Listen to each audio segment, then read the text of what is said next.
So we're getting real today. As usual, I try to always be as transparent as I can based on a video that I released a couple weeks ago and the feedback. I just figured let me kind of make a video that sort of piggybacks onto that video. It was a video like sharing kind of a real day in the life, more of a realistic, raw, so to speak. I feel like that word gets overused a lot, but you get the idea.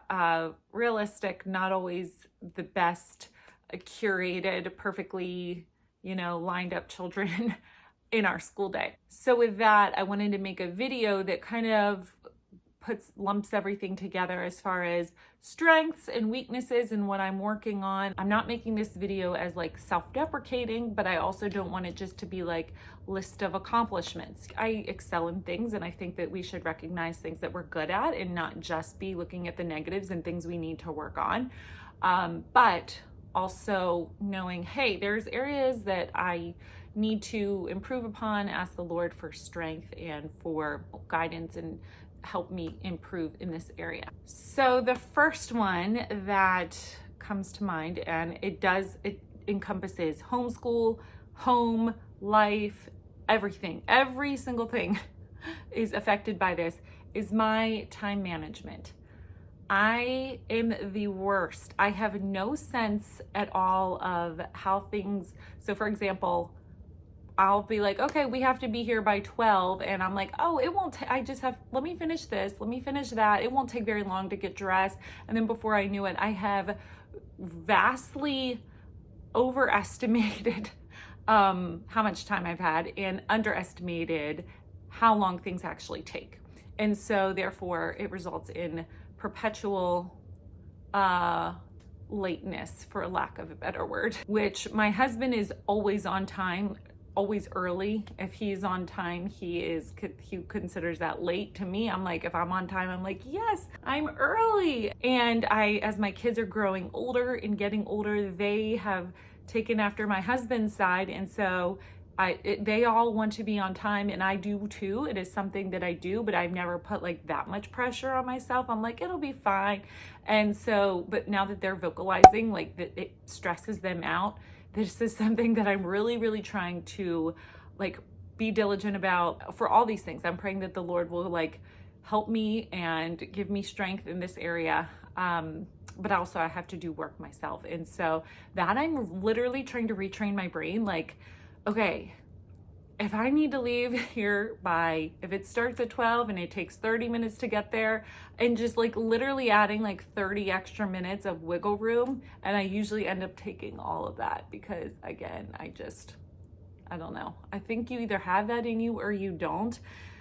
And it's something that I'm trying to improve upon and teach and learn, 30 plus years into my life. Okay, the next one, and I have talked about this many times on my channel, is like a routine / schedule / rhythm of our day. And I will say in general, our days have a general outline of like how they look. Would I like it to be a little bit sometimes more structured? Yes. But I also do like that wiggle room of having spontaneous days as well. So I like both, but as far as my personal routine goes, it is extremely hard to stick with one thing and stick with day in, day out. This is what my mornings look like consistently. And part of the reason is like, I have trouble sleeping and, I have a baby and things like that. And so I just don't always get great sleep. So then that affects the next morning. I find myself always trying to tweak and fine tune and move this little puzzle piece here and this little puzzle piece there to kind of get what I feel like is the perfect routine. But in reality, it's like, it's not going to be perfect. And I do know that. And my goal is not perfection. And every single day has to be executed exactly just so. But I would like the majority of the days to have the same sort of rhythm and flow. And I know that I just function better that way. And I'm like, sometimes like, what the heck? Why can't I do this? For example, like our laundry, that's one thing that I struggle with. And so I have literally for years and years tried to find like, okay, what if I do the laundry like this? And what if I have this routine or that routine, or do one load a day, or do it all in one day? And, I've tried, and thankfully at just like the last couple, like month or so, I finally got to what I think is a good rhythm that I can keep up with. It won't be perfect, but as long as the majority of the time is happening like that, that's fine. Okay, I just noticed I haven't given any like positives or strengths. Okay, I do have a couple written. I will say for our homeschool related, we've been homeschooling for 6 years. I have 3 girls, well, 3 girls who school. I have 4 daughters altogether, but 3 of them do school. And for every single thing, I can confidently say, with every single paper, project, test, quiz, whatever it is, I have looked at and graded every single problem they've ever done. And I prioritize that. I don't just say, oh, okay, you did your work. Okay, that's fine. I trust you. You're good. And I would say probably most homeschool moms are checking regularly, but that is something I 100% prioritize, because to me, it's like, if they took the time to do it, what is the point of them doing that if nobody's even looking? Yes, there's something to be said about like having the practice, but I want to make sure it's right, and that I am just, that's just part of homeschool, is that you check their work. So I do that. And that is something that I have always done. I will always do. But where I can improve upon, and something that drives me crazy, is that I don't have a set time, day, rhythm, routine to actually check the work. So there's been times where they've been like literally a couple weeks behind, where I've had the work pile up to here, where I'm like checking. I'm like, oh my goodness, I've gone back so far. And then that kind of makes it null and void, because here you have this correction from 3 weeks ago. They don't even remember. Like, it's pointless. So I am really trying to become a much more disciplined about literally checking it every single day.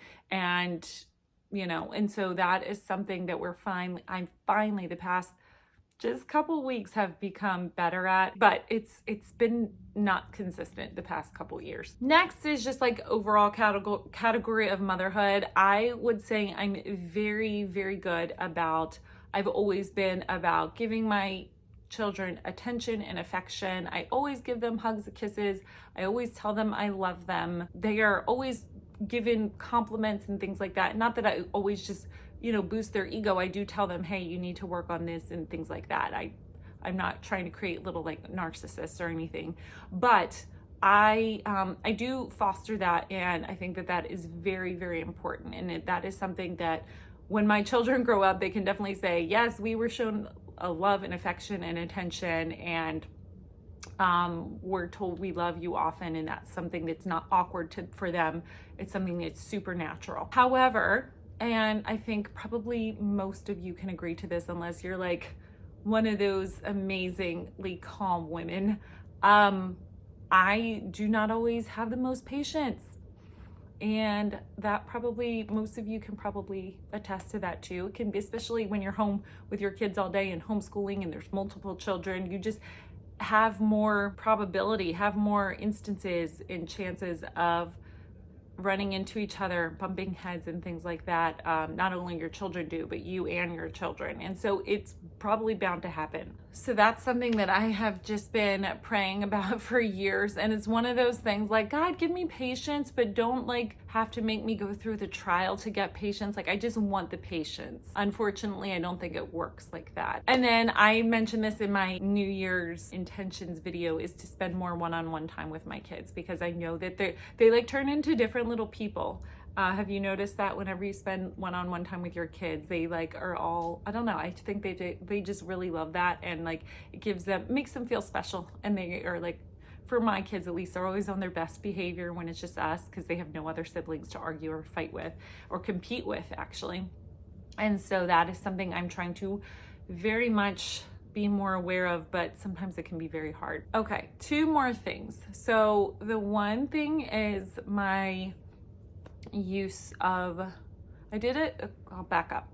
I did a Daily Grace Co.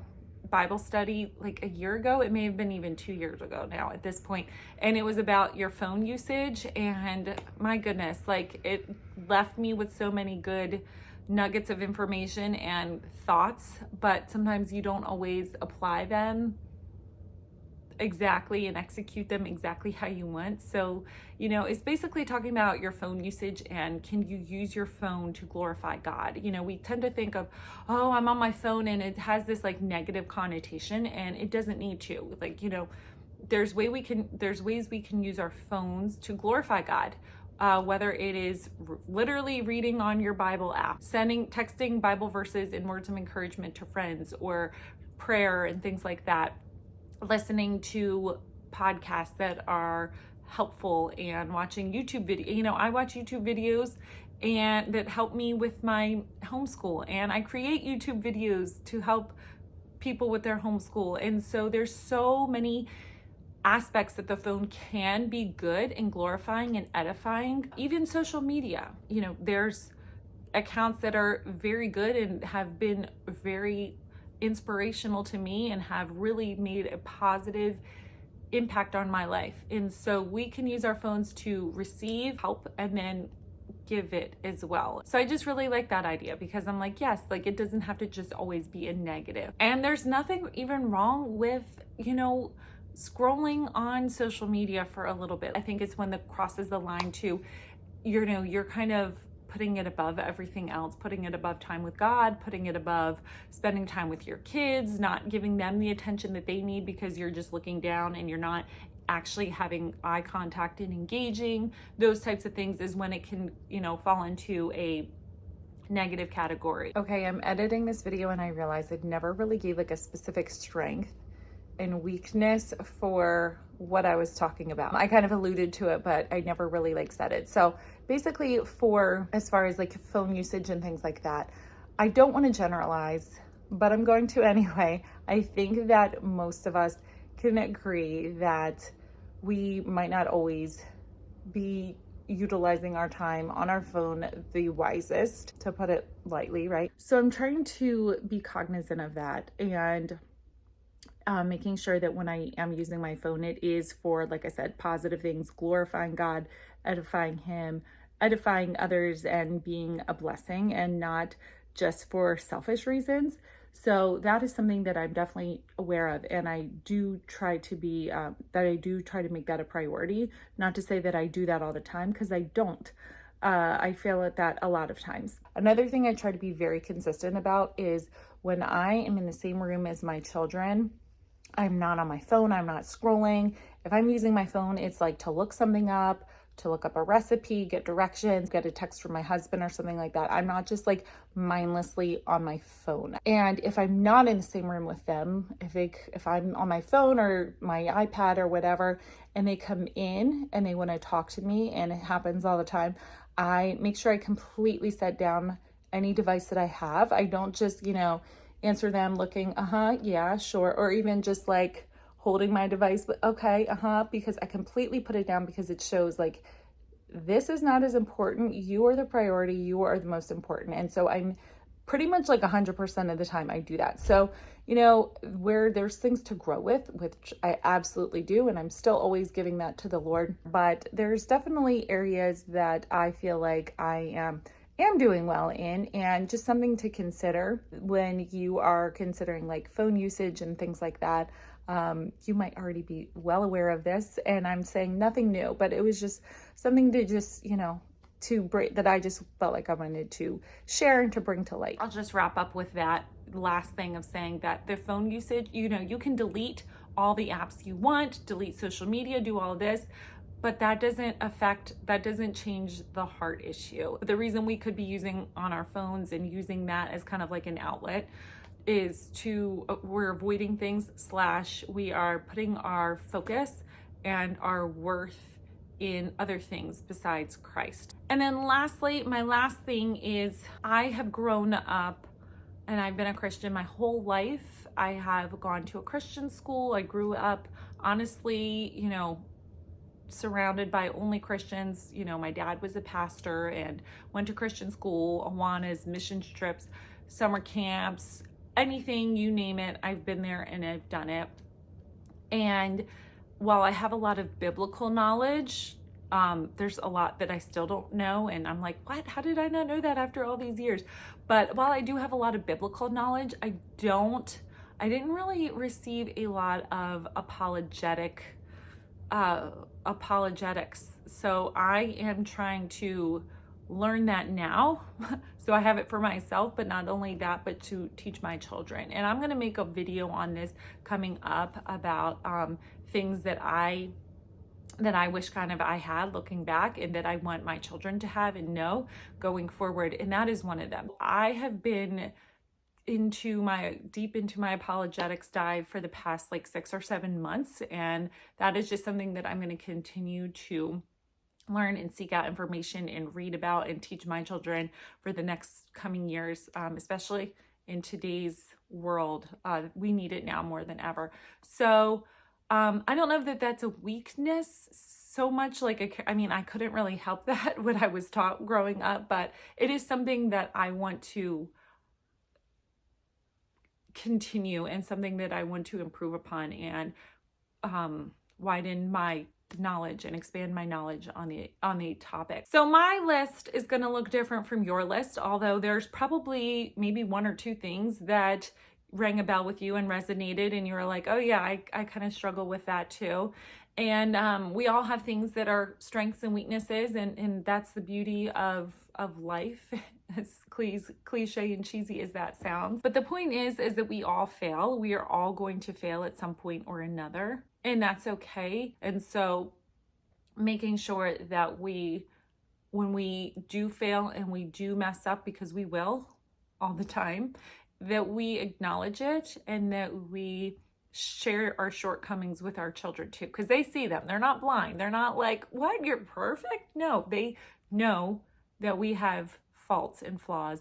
And especially when it is directed at them, we need to be vulnerable. We need to apologize when we have made mistakes. And I don't mean like groveling at your children's feet and again elevating them and making them spoiled or whatever, and kind of like, what is it, Veruca Salt from Willy Wonka, where like the dad just like praised everything she did. I don't mean like that, but we do need to have a sense of vulnerability and accountability for our actions, because how else will our children see to do that when they grow up and when they have relationships? Why do we expect that from them to apologize, but we don't ever apologize? They don't see that coming from us. So again, I hope this resonated with you, and that just comes from like a more human perspective of things. And just to remember, again, like as homeschoolers, homeschool moms on YouTube or wherever you see, yes, you're going to see people who are putting their best foot forward, but remember, they have their flaws and faults too. And I know you already know this, but really, truly, like, keep that in mind. There's nobody who has the perfect life, no problems, everything is great and going, handy dandy. Everybody has their things. So if you made it to the end and stuck around this far, I really do appreciate it. Thank you so much. I'll see you soon, guys. Bye-bye. Say hi, Mia. Say hi. What are you doing? She just woke up, so I guess it's time. Filming is over.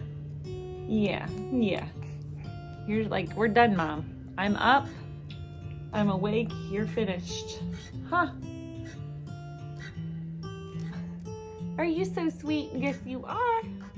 Say bye, Mia. Say bye. Say bye-bye. Do you think I'm crazy? Yeah. Okay.